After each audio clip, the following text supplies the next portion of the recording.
Bible క్రైస్తవ మతం గురించి మాట్లాడదు, లేకపోతే కొన్ని రిచువల్స్ గురించి మాట్లాడదు, కానీ సిస్టమ్స్తో కూడిన ఒక కింగ్డమ్ గురించి మాట్లాడుతుంది. పరలోక రాజ్యం అనగా దేవుని యొక్క మైండ్ సెట్స్తో నడిచే ఒక రాజ్యం. దేవుని యొక్క కింగ్డమ్లో కూడా సిస్టమ్స్ ఉంటాయి.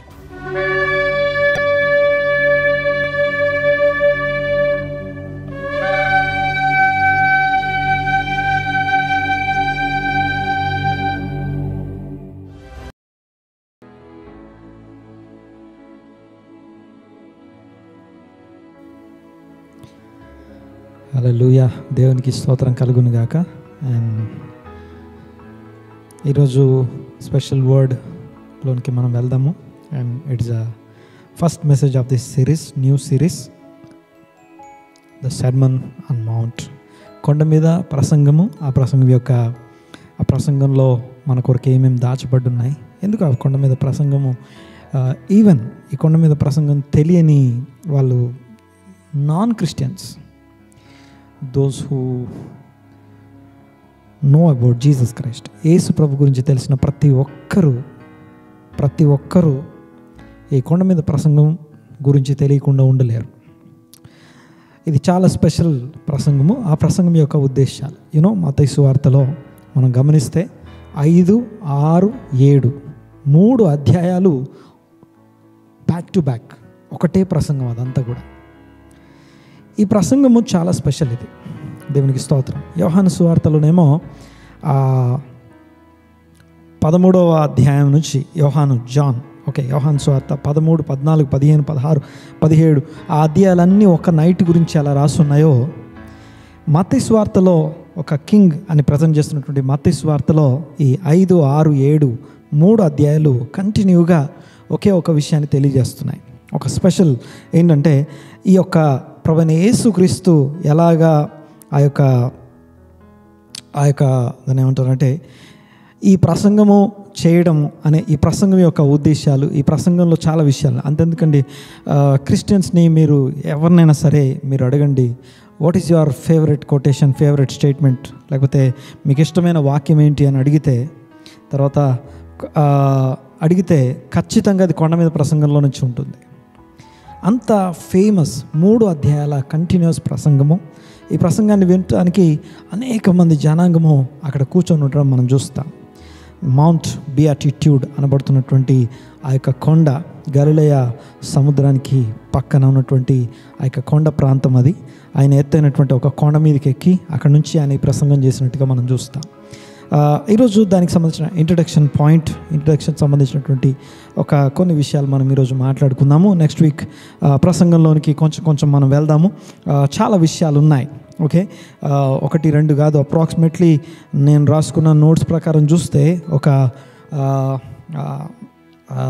ఆశ్చర్యపడొద్దు, దాదాపుగా 20 టాపిక్స్, డిఫరెంట్ టాపిక్స్, డెప్త్ టాపిక్స్లో నుంచి టాపిక్స్ మనం చూడగలం. నేను రాసుకున్న నోట్స్ గురించి నేను మాట్లాడుతున్నాను.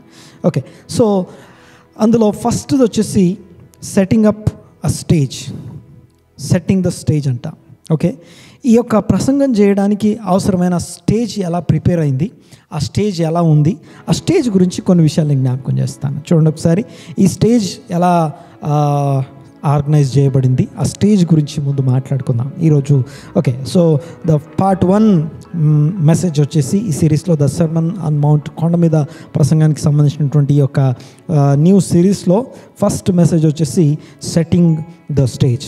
మనకి రెఫరెన్సెస్ వచ్చేసి మత్తయి సువార్త 4వ అధ్యాయం 23వ వచనం నుంచి 5వ అధ్యాయము 2వ వచనం దాకా. మత్తయి సువార్త 4వ అధ్యాయము 23వ వచనం నుంచి 23, 24, 25 3 వచనాలు ఆ యొక్క స్టేజ్ అనగా కొండ మీద ప్రసంగం కొరకు ప్రిపేర్ అయినటువంటి దానికి ముందు ఉన్నటువంటి స్టేజ్ గురించి ఈ యొక్క 3 వచనాలు, ఈవెన్ 5వ అధ్యాయంలో మొదటి 2 వచనాలు కూడా ఈరోజు మనం మాట్లాడుకుందాం. దేవునికి స్తోత్రం కలుగును గాక. ఈ 3 భాగాల్ని ఈరోజు భాగాన్ని 3 భాగాలుగా డివైడ్ చేసుకుందాం. సెట్టింగ్ ద స్టేజ్ని 3 భాగాలుగా డివైడ్ చేసుకుందాం. అందులో మొదటిది వచ్చేసి యేసు ప్రభు ఎలాగా ఆ యొక్క ఈ స్టేజ్ని ప్రిపేర్ చేసుకున్నారు. రెండోది వచ్చేసి యేసు ప్రభు యొక్క ఎలా డెమాన్స్ట్రేట్ ఆ సూపర్ న్యాచురల్ పవర్ ఎలాగ డెమాన్స్ట్రేట్ చేయబడుతుంది ఈ స్టేజ్ కోసం. తర్వాత యేసు ప్రభు యొక్క చాయిస్, దీని గురించి 3 రకాలుగా మనము ఈరోజు భాగంలోకి వెళ్దాం. దానికంటే ముందు వీ నీడ్ సమ్ ఇంట్రడక్షన్. ముందు ప్రార్థన చేసుకుందాం, కళ్ళు మూసుకుందాం. దేవా స్తోత్రం నాయనా, తండ్రి మీకు వందనాలు. యేసయ్యా, భూమి మీద మీరు నడిచినటువంటి 33.5 సంవత్సరాల జీవితము, 3.5 సంవత్సరాల బోధ, అందులో అతి ప్రాముఖ్యమైన అతి గొప్పదైనటువంటి ఈ కొండ మీద ప్రసంగాన్ని ధ్యానించడానికి, ఇదిగో ఈ యొక్క ధ్యానంలో మీ ఉద్దేశాలు, ఇదిగో ఈ యొక్క ప్రసంగం యొక్క సారాంశాన్ని గమనించడానికి, గ్రహించడానికి ఈ దినం మా కళ్ళు తెరువమని వేడుకుంటున్నాం నాయనా. నాతో పాటు ఎగిపించిన ప్రతి ఒక్కరి మనోనేత్రాలను వెలిగించండి. ఆన్లైన్లో ప్రస్తుతము లైవ్లో జాయిన్ అయిన వారు, అలాగే ఇంకా ముందు ఎవరైతే ఈ యొక్క వీడియోని చూడబోతున్నారో వారందరి కొరకు నేను ప్రార్థన చేస్తున్నాను. మనోనేత్రాలు వెలిగించండి నాయన. మనోనేత్రాలు వెలిగించబడి జ్ఞానమును ప్రత్యక్షత కలిగిన మనస్సు ప్రతి ఒక్కరు పొందుటకు సహాయం దయచేయండి. అలాగే బిలాము ఎలాగైతే ప్రవచిస్తున్నాడో, కన్నులు తెరిచిన వాడు మాట్లాడుతున్నటువంటి దేవోక్తి అని, ఇదిగో కన్నులు తెరిచి మిమ్మల్ని స్తుతించినట్లుగా ఈ యొక్క ప్రసంగం యొక్క సారాంశాన్ని, ప్రసంగం యొక్క ఉద్దేశాన్ని, ప్రసంగం యొక్క ఇదిగోనే ప్రభువా ఆ యొక్క సర్మన్ని మా జీవితంలో దీన్ని మలుచుకోవడానికి, దానిలో ఉన్న సత్యాన్ని గ్రహించడానికి కృప దయచేయమని వేడుకుంటున్నాం. యేసు నామమున ఇదిగో ఈ యొక్క ప్రసంగాన్ని అర్థం చేసుకోవడానికి కృప దయచేయండి. మీ యొక్క ఆలోచన, ఇదిగో ఒక మనుష్యుని అనుభవము, ఒక మనుష్యుని జ్ఞానము, ఒక మనుష్యుని వివేచన కాదు కానీ ఇదిగో పరిశుద్ధాత్మ నడిపింపు కొరకు వేడుకుంటున్నాం. మా ముందున్నటువంటి ఒక భాగమును దీవించండి, ఆశీర్వదించండి. ఘనత, మహిమ, ప్రభావం మీకే ఆరోపిస్తున్నాం. నజరేయుడైన యేసు నామమున ఈ దినపు కృప మాకు అనుగ్రహించమని, వాక్యం చేత తృప్తిపరచమని వేడుకుంటూ యేసునామమున ప్రార్థిస్తున్నాము తండ్రి. Amen, amen. దేవునికి స్తోత్రం కలుగును గాక. యేసు ఎవరు అంటానికి కొంతమంది ఆయన ఒక బోధకుడిగా చూస్తారు, కొంతమంది ఆయన్ని రక్షకుడిగా, కొంతమంది రకరకాల ఒపీనియన్స్ ఉన్నాయి. ఒక గొప్ప వ్యక్తిగా, ఆ తర్వాత most influencive personality in the world history, అనగా చరిత్రని మలుపు తిప్పినటువంటి ఒక ప్రాముఖ్యమైన వ్యక్తిగా చూస్తాం. బట్ ఎవరు ఏమి చెప్పినా, ఒక స్వస్థపరచువాడుగాను, తర్వాత ఒక మంచి కరుణ కలిగినటువంటి, దయగలిగినటువంటి ఒక అపోలో ఏమంటారు, ఒక ప్రత్యేకమైనటువంటి వ్యక్తిగా మనం చూడగలం. ఎవరి ఆన్సర్ వాళ్ళకు ఉండొచ్చేమో, కానీ ఏదేమైనా కూడా ఈరోజు నుండి ఒకసారి యేసు ఎవరు అన్నదానికి జస్ట్ మనము బైబిల్లో నుంచి అవగాహన వచ్చింది మనం మాట్లాడుకుంటే కనుక యోహాను స్పష్టంగా మాట్లాడతాడు. యోహాను ఏమంటాడంటే, ఆది యందు వాక్యం ఉండెను, వాక్యము దేవుడై ఉండెను, వాక్యము దేవుని యొద్ద ఉండెను, వాక్యము దేవుడై ఉండెను. ఆ మాటను మనం చూస్తూ ఉన్నాం. ఆ యొక్క వాక్యమై ఉన్నవాడు శరీరం ధరించుకొని మన మధ్యకు వచ్చాడు అనే మాటను మనం చూస్తాం. వాక్యమై ఉన్నవాడు శరీరం ధరించుకొని భూమి మీదకి వచ్చాడు. దేవునికి స్తోత్రం కలుగును గాక. వాక్యము లేకుండా ఏది సృష్టించబడలేదు. ఆ వాక్యం మూలముగానే సమస్తము సృష్టించబడింది. ఆ మాట చేతనే, ఆ వాక్యము చేతనే సమస్తము ఆర్గనైజ్ చేయబడి నడిపించబడుతుంది, ఏలుబడుతుంది. తర్వాత ఈ యొక్క యేసు ప్రభు యొక్క ఆయన ఈ యొక్క ప్రపంచాలను పరిపాలించే విధానం, అనగా ఆయన మాట చేతనే ఆ యొక్క ఏలుబడిని కూడా మనం చూస్తున్నాం. దేవునికి స్తోత్రం కలుగును గాక. అయితే ఈ యొక్క వాక్యమైనటువంటి యేసును మనం ధ్యానం చేస్తున్నాం. చూడండి ఒకసారి, ఆయన ఈ ప్రసంగం చేయడానికి ముందు ఎలా సిద్ధపడాలి. ఒకసారి ఆ మాటలు చదువుదాం. ఒకసారి 4వ అధ్యాయము 23 నుంచి 5వ అధ్యాయం 2వ వచనం దాకా చదువుకుందాం. ఒకసారి అందరం ఏకీపిద్దాం. మీ యొక్క బైబిల్ తీసి ఒక్కొక్క అక్షరాన్ని, ఒక్కొక్క మాటని జాగ్రత్తగా గమనించండి ఒకసారి. యేసు వారి సమాజ మందిరములలో బోధించుచు, దేవుని రాజ్యమును గూర్చిన సువార్తను ప్రకటించుచు, ప్రజల్లోని ప్రతి వ్యాధిని, రోగమును స్వస్థపరచుచు గలిలయ యందంతటా సంచరించెను. ఆయన కీర్తి సిరియా దేశమంతటా వ్యాపించెను. నానా విధములైన రోగముల చేతను, వేదనల చేతను పీడింపబడిన వ్యాధిగ్రస్తులందరినీ, దయ్యం పట్టిన వారిని, చాంద్ర రోగులను, పక్షవాయువు గలవారిని వారు ఆయన యొద్దకు తీసుకొని రాగా ఆయన వారిని స్వస్థపరచెను. గలిలియా, దెకపోలి, యెరూషలేము, యూదయ ఎను ప్రదేశముల నుండి, యోర్దానునకు అవతల నుండి బహు జనసమూహములు ఆయన్ను వెంబడించెను. ఆయన జనసమూహములను చూచి కొండ ఎక్కి కూర్చుండగా ఆయన శిష్యులు ఆయన యొద్దకు వచ్చిరి. చాలు, దేవునికి స్తోత్రం కలుగునుగాక. అప్పుడు ఆయన నోరు తెరిచి ఈలాగు బోధింపసాగాను. ఓకే, ఈ యొక్క 5 వచనాలని ఈ దినం మనం ప్రత్యేకంగా ధ్యానం చేసుకుందాం. దేవునికి మహిమ కలుగునుగాక. చూడండి ఒకసారి, ఈ ప్రసంగం అనగా 5వ అధ్యాయం 2వ వచనం నుంచి 7వ అధ్యాయం దాకా కంప్లీట్గా కంటిన్యూగా ఉన్నటువంటి ఆ యొక్క ఒకటే సెర్మన్, అది ఓన్లీ 1 సెర్మన్. దేవునికి స్తోత్రం. ఆ యొక్క 1 సెర్మన్, ఒకే ఒక ఆ యొక్క ప్రసంగాన్ని మనం ధ్యానం చేసుకోవడానికి ముందు యేసు ఎవరు ఒకటి, తర్వాత ఆయన ఈ ప్రసంగం చేయాల్సిన అవసరం ఏంటి అనేది ముందు మనము దాని యొక్క ఇంపార్టెన్స్ని మనం ధ్యానం చేసుకోవాలి. ఓకే, యేసు ఈ ప్రసంగం చేసేటప్పుడు అక్కడున్న ఆడియన్స్ ఎవరు అని కనుక మీరు చూస్తే, ఆ ఆడియన్స్ అందరూ కూడా యూదులు మాత్రమే అక్కడ కూర్చొని ఉన్నారు. ఇంకొకటి, ఆ మాట్లాడినటువంటి టాపిక్స్లో చాలా గొప్ప గొప్ప స్టేట్మెంట్స్ మనం చూస్తాం. ఓకే, చాలా గొప్ప గొప్ప విషయాలు మనం చూస్తాం. కంటికి కన్ను పంటికి పన్ను గురించి అయిండొచ్చు. నిన్ను వలె నీ పొరుగు అని ప్రేమించమనే దగ్గర చెప్పేటప్పుడు శత్రువును మిమ్మల్ని హింసించే వారి కొరకు ప్రార్థన చేయండి, ప్రేమించేవారు శత్రువును ప్రేమించమనే మాట, నీ చంప కొడితే ఇంకొక చంప చూపించమనే మాట చూడడం కానీ, లేకపోతే మనము ఉప్పు తర్వాత వెలుగు తర్వాత ఇలాంటి మాటలు ఇవన్నీ చాలా చూస్తాం మనం. ఇవన్నీ వినటానికి అక్కడ కూర్చున్న వాళ్ళు యూదులు. ఓకే, ముందు మనము ఒక అండర్స్టాండింగ్కి రావాల్సినటువంటి విషయం ఏంటంటే, యేసు ఆయన కేవలము బోధకుడు మాత్రమే కాదు, ఒక ప్రవక్త మాత్రమే కాదు, రక్షకుడు. ఇవన్నీ అన్నిటికంటే ప్రాముఖ్యంగా యేసు ఆయన మెస్సయ్య అయి ఉన్నాడు, అనగా అభిషిక్తుడు అయి ఉన్నాడు, అనగా రావాల్సినటువంటి అతి ప్రాముఖ్యమైనటువంటి ప్రవక్త, ఇశ్రాయేలీయులను అలాగే సర్వ మానవాళిని రక్షించాల్సినటువంటి మెస్సయ్య అయి ఉన్నాడు. యేసును మెస్సయ్యగా గుర్తించబడాలి అంటే కొన్ని ఉన్నాయి, వాటి గురించి ముందు మాట్లాడుకుందాం. చూడండి ఒకసారి, మనం కనుక మత్తయి సువార్త 15వ అధ్యాయం 24వ వచనంలో మనం చూస్తే, ఓకే ఒక్కసారి చూడండి ఒకసారి, మత్తయి సువార్త 15వ అధ్యాయము 24వ వచనం చూడండి ఒకసారి. ఓకే, యూదులైన వారు ఎవరైతే అక్కడ కూర్చొని వాక్యం వింటున్న వారు ఈయనని యేసును ఏమని గుర్తించాలి, ఏమని అంగీకరించాలి, ఇది చాలా ప్రాముఖ్యమైనటువంటి విషయం. ఒకసారి చూడండి ఒకసారి, మత్తయి సువార్త 15వ అధ్యాయం 24వ వచనం. ఆయన ఇశ్రాయేలు ఇంటివారై నశించిన గొర్రెల యొద్దకే గాని మరి ఎవరి యొద్దకును నేను పంపబడలేదు. ఓకే, యేసు ప్రభు ఎవరి కొరకు పంపబడ్డాడు అంటే, ఇశ్రాయేలులో నశించినటువంటి ఆ యొక్క తప్పిపోయినటువంటి గొర్రె పిల్లను రక్షించడానికి ఆయన వచ్చాను అనేది ఇది ఆయన మిషన్. అది ఓకే, చూడండి ఒకసారి. అంటే యేసు ఇశ్రాయేలీల కొరకు వచ్చాడు అన్న సంగతిని మనం చూస్తాం. ఆ తర్వాత ఇశ్రాయేలు యేసును రిజెక్ట్ చేయడం అనే విషయాన్ని కూడా మనం ధ్యానం చేస్తాం. అసలు విషయం ఏంటంటే, ఓకే, ఈ యొక్క ఇశ్రాయేలీలైన వారు అనగా యూదులైన వారు యేసును మెస్సయ్యగా గుర్తించాలి. యేసు ప్రభు యొక్క శిష్యుల లిస్ట్ మీరు చూస్తే వాళ్ళందరూ కూడా యూదులై ఉన్నారు. వాళ్ళందరూ కూడా యూదా మతానికి సంబంధించినటువంటి ఆ యొక్క ట్రెడిషన్స్, ఆ యొక్క ఆచార వ్యవహారాలన్నిటినీ తెలిసిన వారు, వాటన్నిటినీ అవగాహనలు కలిగిన వారు. అన్నిటికంటే ప్రాముఖ్యంగా మోషే అనబడుతున్నటువంటి అతి ప్రాముఖ్యమైనటువంటి ప్రవక్త, ఆ యొక్క ధర్మశాస్త్రం ఎరిగిన వారు, అబ్రహాము, ఇస్సాకు, యాకోబులు అనబడుతున్న పితరుల గురించినటువంటి తెలిసిన వారై ఉన్నారు. ఓకే, ఈ యొక్క ఆ యొక్క ధర్మశాస్త్రంలో ఉన్నటువంటి విధులు, ఆ యొక్క ఆచార పద్ధతులు, వ్యవహారాలన్నిటినీ స్పష్టంగా తెలిసిన వారై ఉన్నారు. ఓకే, ఒక్కసారి ఇక్కడ మనం ముందు గమనించాల్సిన విషయం ఏంటంటే, యేసు ప్రభువు ఒక స్వస్థపరుస్తున్నాడు అనే విషయం మనం ఇక్కడ చూస్తాం. 4వ అధ్యాయంలో ఈ చివరి మాటలో మనం చూస్తే స్వస్థపరిచే యేసును మనం చూసాం, బోధించే యేసును మనం చూసాం.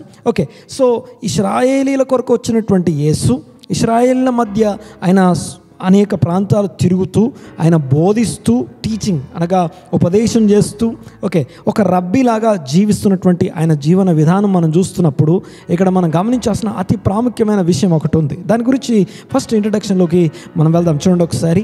ఓకే, ఈ ఇశ్రాయేలీయులైన వారు స్వస్థపరిచేవాడిని, బోధించేవాడిని, ఓకే, ఈ ఎవరిని పడితే వారిని నమ్మరు, ఎవరిని పడితే వారు అంగీకరించరు. వాళ్ళు అంగీకరించడానికి వాళ్ళకి కొన్ని స్టాండర్డ్స్ ఉన్నాయి. ముందు దాని గురించి మాట్లాడుకుందాం. ఈ యొక్క ప్రసంగానికి ముందు ఎలా స్టేజ్ ప్రిపేర్ అవుతుంది, ఈ ప్రసంగం యొక్క ప్రాముఖ్యత ఏంటి, ఈ ప్రసంగంలో ఉన్నటువంటి రూట్స్ ఏమేమి ఉన్నాయి అనే విషయాలు మనం ధ్యానిస్తున్నాం. ముందు స్టేజ్ గురించి మాట్లాడుకుంటున్నాం. మీరు చూడండి ఒకసారి. ద్వితీయోపదేశ కాండము, డ్యూట్రానమీ, ద్వితీయోపదేశ కాండానికి వెళ్దాం ఒకసారి. 13వ అధ్యాయము మొదటి నుంచి చదువుదాం ఒకసారి. ఈ యొక్క యూదులైన వారు, ఇశ్రాయేలైన వారికి ధర్మశాస్త్రం, మోషే ధర్మశాస్త్రం అని పిలువబడే మొదటి 5 పుస్తకాల్లో ఒకటి వ్రాయబడి ఉంది. ఒక్కసారి ద్వితీయోపదేశ కాండము 13వ అధ్యాయము మొదటి నుండి కొన్ని విషయాలు చదివి యేసు ప్రభు యొక్క బోధ యొక్క ఆ ఇంపార్టెన్స్ని మనం గమనిద్దాం. ఒక్కసారి చూడండి. ఒకసారి 13వ అధ్యాయం మొదటి వచనం. ప్రవక్తయే గాని కలలు కనువాడే, ఎవరన్నా కలలు కనువాడే గాని నీ మధ్య లేచి. ప్రవక్త అంటే ప్రవచించేవాడు అని అర్థం. ఒక్కసారి హీబ్రూ భాషలో నవీం అంటాం. ప్రవక్తలు కానీ జాగ్రత్తగా అర్థం చేసుకోండి. ఒక్కసారి యేసు ప్రభు యొక్క బోధ, యేసు ప్రభును మనం మెస్సయ్యగా అంగీకరించడానికి ఉండాల్సినటువంటి ఆబ్లిగేషన్స్ ఏంటి? యేసును మెస్సయ్యగా ఆ శిష్యులు వెంబడించేవారు. అక్కడ యేసు ప్రభు యొక్క 12 మంది శిష్యులు మాత్రమే కాదు, అక్కడ అనేక బహుజన సమూహం వెంబడిస్తుంది. అంటే చూడండి ఒకసారి. ఆ బోధ వినడానికి వచ్చిన వాళ్ళందరినీ శిష్యులు అని పిలుస్తాము. యేసు గురువు అనగా రబ్బీ అంటాం. జూయిష్ రబ్బీ, యూదా రబ్బీగా ఉండాలి. యూదా రబ్బీ అయినటువంటి యేసును వాళ్ళందరూ అంగీకరించాలంటే ఇక్కడ చూడండి ఒకసారి. ఈ యొక్క ధర్మశాస్త్రంలో దీని గురించి రాసినటువంటి విషయం ద్వితీయోపదేశకాండం 13వ అధ్యాయంలో మొట్టమొదటి మాట ప్రవక్త అనే మాట మనం చూస్తాం. అనగా యేసును ప్రవక్తగా గుర్తిస్తున్నారు అక్కడ. ప్రవక్త అనేవాడు ఎవరనున్నారు అంటే ఒకటి కలలు కనేవారు.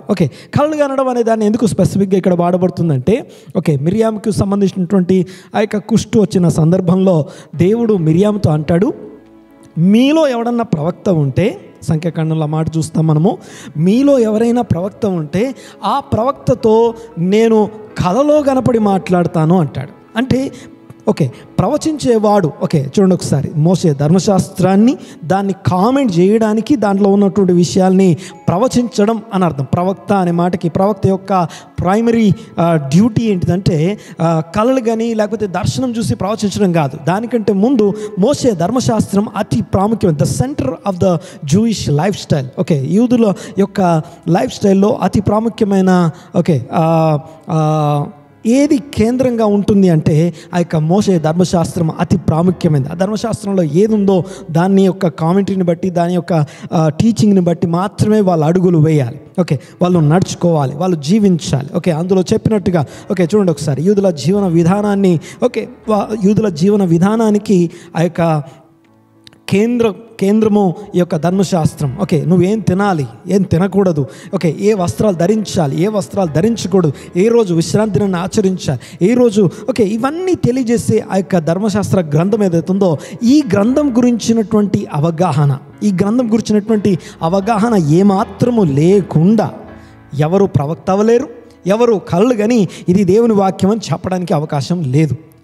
సో నువ్వు ప్రవక్త అయినా, ఒకవేళ ప్రవక్త అయినా, లేదా చూడండి ఒకసారి ఒకవేళ కలలు కనువాడు అంటే కలలు కనడం అంటే దేవుడు తన యొక్క ధర్మశాస్త్రంలో వాక్యంలో ఎవరైతే ధ్యానం కలిగి ఉండి వాక్యంను సెంటర్గా పెట్టుకొని బ్రతికే వాళ్ళు ఎవరైతే ఉన్నారో వాళ్ళకి కళలోకి వెళ్ళి ఒక్కొక్కరితో మాట్లాడడం మనం చూస్తాం. ఆ కళలోకి వెళ్ళి ఒక్కొక్కరికి దర్శన రీతిగా మాట్లాడడం. మీలో ప్రవక్త కానీ కలలు కనువాడని కానీ మీ మధ్య లేచి యేసు ప్రభు కొత్తగా బోధకుడిగా లేచాడు. చూద్దాం ఒకసారి. 13వ అధ్యాయం మొదటి నుంచి చదువు ఒకసారి. ప్రవక్త కానీ కళ్ళు కనువాడే కానీ మీ మధ్యలో లేచి నీ ఎదుట సూచక్రియలు మహత్కార్యాలు చేస్తున్నాడు. ప్రవక్త లాగా కనిపిస్తున్నాడు, కలలు కనువాడు, దర్శనాలు చూసేవాడుగా, దేవుని మాట చెప్పేవాడుగా కనిపిస్తున్నాడు. లేచి మీ ఎదుట సూచక్రియలు అద్భుతాలు చేస్తున్నాడు, మహత్కార్యాలు చేస్తున్నాడు. తర్వాత నీవు ఎరుగని ఇతర దేవతలను అనుసరించి పూజింతము రమ్మని చెప్పిన ఎడల. ఒక్కసారి ఇది చూస్తే ఆ వేరే దేవతలు దేవుణ్ణి అనే మాట మనం అర్థం చేసుకుంటాం, కానీ కొంచెం టర్మినాలజీని అర్థం చేసుకుని ట్రై చేయండి. ఒకసారి కొంచెం జాగ్రత్తగా గమనించండి. ఒకసారి నేను చెప్పే మాటని. అహరోను ఒక బంగారు దూడను తయారు చేసిన తర్వాత అహరోను ఒక మాట అంటాడు. ఏమంటాడు తెలుసా? మిమ్మల్ని ఐగుప్తు నుంచి బయటికి తీసుకొచ్చినటువంటి యెహోవా ఇదే అంటాడు. అంటే చేసిందేమో ఒక విగ్రహాన్ని, కానీ మాట్లాడేటప్పుడేమో ఈ యెహోవా. చూడండి ఒకసారి. ఐగుప్తు నుంచి బయటికి తీసుకొచ్చిన దేవుడు ఉన్నాడు, ఆ దేవుడైన యెహోవా ఇదే అని చెప్తున్నాడు. 2 ఇంకేమంటుంది తెలుసా? రేపు యెహోవాకి పండుగ అంటాడు. All good things are not god things. చూడండి ఒకసారి, దేవునికి పండుగ దేవుని పేరు మీదే చేయొచ్చు. ఓకే, దేవుని పేరు మీదే విగ్రహం. All good things are not god things. Okay, అర్థం చేసుకోండి ఒకసారి. ఓకే, చూడండి ఒకసారి, ఇక్కడ ఈ రెండవ వచనం దేని గురించి మాట్లాడుతుందంటే మీరు ఎరుగని అనే మాట వాడుతున్నాడు. చూడండి ఒకసారి, యూదులైనటువంటి వారు ఓకే చిన్నపిల్లల నుంచి ఓకే 8వ రోజునే సున్నతి చేయబడుతుంది. ఆ యొక్క జీవన విధానాన్ని ఒకసారి అర్థం చేసుకోండి ఒకసారి. ఓకే, వాళ్ళు 12, 13 ఏట వచ్చే లోపల ఈ మొదటి 5 పుస్తకాలని వాళ్ళ యొక్క కంఠస్థం అయిపోతుంది. ఓకే, కంఠస్థం అయిపోయి ఉండాలి. Okay, 12 years bill okay 12-13 years వచ్చేసరికి మొదట 5 పుస్తకాలని కంఠస్థం చేసి ఉండాలి. ఆ తర్వాత నుంచి ఏ రబ్బీ ఏం చెప్పాడు, ఎవరు ఎలా బోధించారని ఇంటర్ప్రిటేషన్ చదువుకుంటాము. ఇది మాత్రమే కాకుండా వీక్లీ తోరా బైబిల్ స్టడీ ఉంటుంది. అనగా వారం వారం ఇదే పోర్షన్ ధ్యానం చేస్తాము. ఓకే, ఏ ధ్యానం చేయాలంటానికి వీక్లీ తోరా పోర్షన్ని ధ్యానం చేస్తారు. ఆ తర్వాత ప్రతి క్షణం అనుక్షణం దేవుణ్ణి సెంటర్లో పెట్టుకొని బ్రతకాలి. ఓకే, ఇలాంటి జీవన విధానం కలిగినటువంటి యూదులు ఓకే మీరు ఎరుగని దేవుడు అనే మాట వచ్చేసరికి అర్థం ఏంటంటే, మీరు ఎరుగని దేవుడు అంటే ఓకే ఎవరైనా ప్రవక్త వచ్చి అద్భుతాలు చేసేసి ఇంకో దేవుణ్ణి చూపిస్తే ఈజీగా నమ్మే రకాలు కాదు. ఎందుకంటే వీళ్ళు మనలాగా అప్పుడప్పుడు బైబిల్ చదివేవాళ్ళు కాదు. ప్రతిరోజు దివారాత్రము యెహోవా ధర్మశాస్త్రమునందు ఆనందించు ధ్యానించేటటువంటి లైఫ్ స్టైల్ని ఓకే ఆబ్లిగేషన్గా కలిగిన వారు. అంటే ఆబ్లిగేషన్ అంటే కంపల్సరీగా ప్రతి ఒక్కరూ ఓకే వారం వారం కుటుంబంగా ధ్యానం చేయాలి. ఓకే, సంఘంగా ధ్యానం చేయాలి. ఓకే, ప్రతి వ్యక్తిగతంగా ధ్యానం చేయాలి. నువ్వు రబ్బీ అయినా లేకపోతే నువ్వు బోధకుడివైనా ప్రవక్తవైనా ఎవరైనా సరే అందరికీ సెంటర్ పాయింట్ ఏంటిదంటే ధర్మశాస్త్రం. ఆ యొక్క మొదటి 5 పుస్తకాలు జాగ్రత్తగా గమనించండి ఒకసారి. ఈ యొక్క ఆ యొక్క 5 పుస్తకాలని తెలియకుండా ఎవరు ప్రవక్త అవ్వలేరు, ఎవరు మహత్కార్యాలు సూచక్రియలు చేసినా వాళ్ళ వెనకాల వెళ్ళరు. ఓకే, ఇక్కడ చూడండి ఒకసారి. ఈ యొక్క ఆ ధర్మశాస్త్రంలో ఏ దేవుని గురించి అయితే బోధించబడుతూ పదే పదే ధ్యానించబడుతుందో నువ్వు ఏం చేసినా పదే పదే రోజుకి 3 సార్లు యెరూషలేముతో తిరిగి ప్రార్థన చేస్తాం. ప్రార్థన చేసేటప్పుడు కూడా ఆ ధర్మశాస్త్రంలో రానటువంటి ఆ యొక్క మాటల్ని పెట్టి ఓకే చదువుతూ ఉండడం. ఓకే, ఇవన్నీ బాగానే ఉన్నాయి. ఓకే, ఇక్కడ ఈ 2వ వచనం యొక్క ఉద్దేశం ఏంటంటే మీరు ఎరుగని అంటే మీరు నేర్చుకున్న వాక్యంలో నుంచి, మీరు బోధించబడినటువంటి వాక్యంలో నుంచి, ప్రవక్తల మాటల్లో నుంచి ఏదన్నా మాట కాకుండా కొత్త విషయాలు ఎవరన్నా చెప్తే ఓకే మీరు ఎరుగని అంటే మీరు ఓకే మీరు ఎరిగినది కాక అని అర్థం. క్రొత్త విషయం ఎవరైనా చెప్తే అని అర్థం. చూడండి ఒకసారి, యేసు ప్రభు ఆ యొక్క కొండ మీద ప్రసంగం యొక్క ఆ యొక్క కాన్సెప్ట్ని మీరు అర్థం చేసుకోండి ఒకసారి. ఒక్క మాట కూడా క్రొత్తది ఏది మాట్లాడలేదు యేసు ప్రభు. మరొకసారి యేసు ప్రభు ఓకే ఆ యొక్క కొండ మీద ప్రసంగం అంతా ఒక పేపర్ మీద రాయండి. ప్రతి అక్షరము ప్రతిదీ ఆయన ఆ ధర్మశాస్త్రంలో ఉన్నటువంటి సంగతుల్ని ఎత్తి వివరిస్తూ ఉన్నాడు. మీరు ఈ మాట విని ఉన్నారు, ఈ మాట ఇలా విని ఉన్నారు అని చెప్పి ఆల్రెడీ వాళ్ళు విన్న విషయాల్ని ఓకే చెప్తున్నాడు. దీని గురించి మనం తర్వాత మాట్లాడుకుని చూడండి ఒకసారి. ఇక్కడ ఒకవేళ ప్రవక్త కానీ ఒకవేళ కలలు కాని వాడు కానీ మహత్కార్యాలు సూచక్రియలు చేస్తూ మీ మధ్యలో లేచి మీరు ఎరుగని అంటే రోజు మీకు తెలిసినటువంటి వాక్యంలో ఉన్నటువంటి దేవుడు గాక వేరే దేవుణ్ణి మీకు వేరే రకంగా పరిచయం చేయాలని ఎవరన్నా ట్రై చేస్తే ఏం చేయాలి? చూడండి ఒకసారి. మీరు ఎరుగని ఇతర దేవతలను అనుసరించి పూజింతుము రమ్మని చెప్పిన ఎడల అతడు నీతో చెప్పిన సూచక క్రియ కానీ మహత్కార్యము కానీ సంభవించినను ఓకే మాట్లాడితే అర్థమవుతుంది కదా, అక్కడ ఏం రాస్తుందో కనపడుతుంది కదా. ఒకవేళ అద్భుతం చేసినా సరే ఓకే నీ కళ్ళెదురుగా మహత్కారం జరిగించినా సరే, చెప్పినటువంటి అద్భుతం జరిగినా సరే వాక్యంలో చెప్పిన దేవుడు వాక్యంలో చెప్పినట్టుగా లేకపోతే సంభవించినను ఓకే అద్భుతం జరగొచ్చేమో కానీ చెప్పిన వాక్యంలో ఉన్న నీకు తెలిసిన దేవుడుగా కనిపించకపోతే ఓకే ఏం చేయాలి? చూడండి ఒకసారి. సంభవించినను ఆ ప్రవక్త మాటలను కలలు కనువాని మాటలను వినకూడదు. ఏలనగా మీరు మీ దేవుడైన యెహోవాను మీ పూర్ణ హృదయముతో మీ పూర్ణ ఆత్మతో ప్రేమించుచున్నారో లేదో తెలుసుకొనుటకు మీ దేవుడైన యెహోవా మిమ్మును పరీక్షించుచున్నాడు. దేవుడు పరీక్షిస్తూ ఒకవేళ మీ మధ్యలోకి ఎవరైనా తీసుకొచ్చి ఓకే మహత్కార్యం జరిగించేసి ఇదిగో వేరే ఏదో విషయం చెప్పేసి ఓకే హృదయపూర్వకంగా ఓకే చూడండి ఒకసారి మీ పూర్ణ ఆత్మతో మీ పూర్ణ బలంతో మీ పూర్ణ వివేచనతో మీ తండ్రి అయిన దేవుని ప్రేమించాలి అనే ఆజ్ఞ ఏదైతుందో ఆ ఆజ్ఞని రోజుకి 3 సార్లు వారితో వారు చెప్పుకోవాలి. ఓకే అలా తనతో తాను చెప్పుకునేటటువంటి నువ్వు అలా ఉన్నావో లేదో అని నిన్ను పరీక్షించడానికి ఇలాంటి ప్రవక్తలు పుట్టిస్తాడేమో. అర్థమవుతుందిగా నేను మాట్లాడేది? ఓకే, చూడండి ఒకసారి. ఆ యొక్క కొండ మీద ప్రసంగం చేయడం యొక్క పర్పస్ ఏంటి, ఉద్దేశం ఏంటంటే, యేసు బోధ చేస్తున్నాడు, అద్భుతాలు సూచక్రియలు జరుగుతున్నాయి, కానీ యేసును మెస్సీయాగా గుర్తించాలి అంటే, ఓకే, యేసు ప్రభు గనక ఈ యొక్క ధర్మశాస్త్రంలో ఆయన ఒక్కొక్క వచనాన్ని ఆయన ఏమంటున్నాడో, ఓకే, ఆయన యొక్క పర్స్పెక్టివ్ అనగా ఆ యొక్క వచనాల్ని విడదీసి ఆయన చెప్పకపోతే యేసును మెస్సియాగా యూదులు అంగీకరించరు. ఎందుకంటే ఆయన వచ్చింది ఇశ్రాయేళ్ల కోసం, ఆయన వచ్చింది యూదుల కొరకు. దేవునికి స్తోత్రం కలుగును గాక.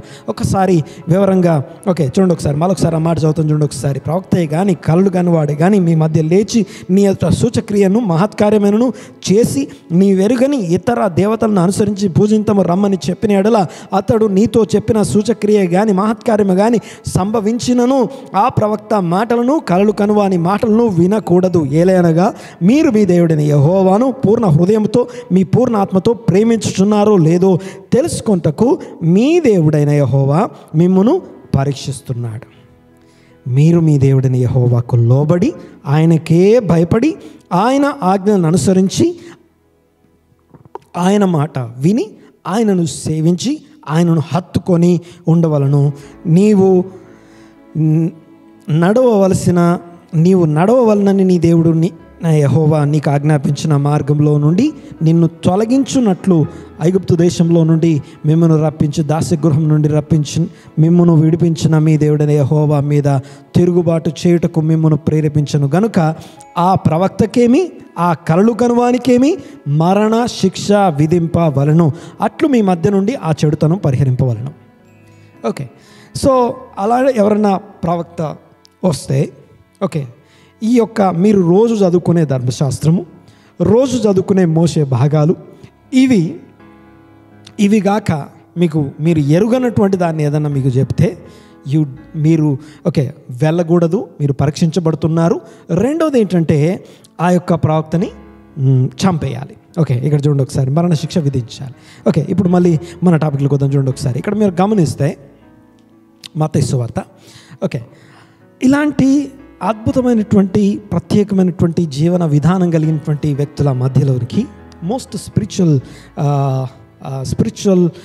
రిచువల్స్ లేకపోతే సంప్రదాయాలు, ఓకే, వాక్యము, ఓకే, లైఫ్ స్టైల్ కలిగినటువంటి, ఓకే, ప్రత్యేకమైనటువంటి జీవన విధానం కలిగినటువంటి వ్యక్తుల మధ్యలోకి యేసు ప్రభు వచ్చాడు. ఓకే, చూడండి ఒకసారి. యేసును మెస్సీయాగా అంగీకరించాలంటే, ఓకే, యేసు ఒక ప్రవక్త, యేసు ఒక బోధకుడు అవ్వాలి అంటే ముందుగా ఆయన మోషే ధర్మశాస్త్రాన్ని యేసు తృణీకరించడానికి వీల్లేదు. అందుకే ఈ యొక్క ఆ యొక్క వచనంలో మనం అది కూడా చూస్తాం. ఒకసారి చూడండి ఒకసారి, 17వ వచనం, 5వ అధ్యాయం 17వ వచనం చూడండి ఒకసారి. స్పష్టంగా చాలా సూటిగా తేటగా మాట్లాడుతున్న మాట చూడండి ఒకసారి. ధర్మశాస్త్రమునైనను, okay, the law of the మోషే ధర్మశాస్త్రమును అయినను ప్రవక్తల వచనములైనను కొట్టివేయడానికి నేను రాలేదు. ఓకే, నేను అద్భుతాలు చేస్తుండొచ్చు, సూచక్రియలు చేస్తుండొచ్చు, బట్ మై డాక్ట్రిన్, ఓకే, నా బోధ విధానం ఏంటి, నేనేమై ఉన్నానంటే ప్రవక్తల మాటల్ని కొట్టేయడానికి. అంటే ప్రవక్తలు అంటే, ఓకే, చూడండి ఒకసారి, ఈ యొక్క మోసే ధర్మశాస్త్రం అయితే రాస్తుందో దాన్ని కామెంటరీస్ అని అర్థం, దాన్ని కామెంట్ చేస్తూ ప్రవచనాలు అని అర్థం. చూడండి ఒకసారి, ఓకే, దాన్ని బేస్ చేసుకున్న ప్రవచనాలు అని అర్థం. చూడండి ఒకసారి, ఆ ప్రవక్తల మాటల్ని కొట్టివేయడానికి నేను రాలేదు, తర్వాత ధర్మశాస్త్రమును కొట్టివేయడానికి నేను వచ్చినని తలంచవద్దు, నెరవేర్చుటకే గాని కొట్టివేయుటకు నేను రాలేదు. తర్వాత చూడండి ఒకసారి, ఆకాశం భూమి గతించిపోవును కానీ ధర్మశాస్త్రమంతయు నెరవేరు వరకు దాని నుండి, ఓకే, ఒక పొల్లైనను ఒక సున్నైనను తప్పిపోదని. ఓకే, సో దీని గురించి మనము నెక్స్ట్ వీక్ మాట్లాడుకుందాం. ఆ యొక్క యేసు ప్రభు ఏ ఉద్దేశంతో ఆ మాటలు పలుకుతున్నాడు, వాటి యొక్క పర్పస్ ఏంటి, ఓకే, వాటి వెనకాల, ఓకే, ఏముంది, ఓకే, ఓకే, ఏమంటామంటే ఏ ఉద్దేశంతో ఈ మాటలు బయటకు వస్తున్నాయి, ఈ మాటలు మనకు వినపడుతున్నాయి. ఓకే, మనం అనుకునేది సున్నా, పొల్లు, ఓకే, పొల్లులు, హల్లులు, ఓకే, మనలాగా, ఓకే, ఒత్తులు, దీర్ఘాలు ఆ యొక్క భాషలో ఉండవు. ఓకే, అర్థమవుతుంది కదా.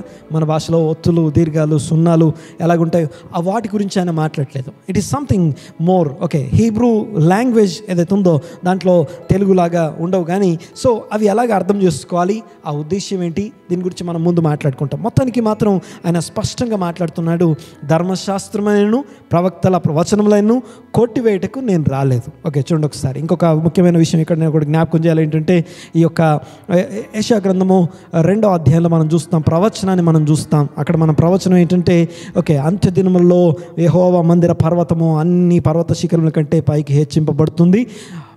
సమస్త అన్యజనులు ఆ యొక్క ధర్మశాస్త్రంలో, ఓకే, ధర్మశాస్త్రం అనే మాట అంత స్పష్టమైంది కాదు, అంత కరెక్ట్ ట్రాన్స్లేషన్ కాదు, కానీ తోరా అనే మాటకి అర్థం ఏంటంటే పేరెంటింగ్ ఇన్స్ట్రక్షన్ అని అర్థం, దేవుని యొక్క ఉపదేశము అని అర్థం, కుమారులకు దేవుడు చేసే ఉపదేశం అని అర్థం.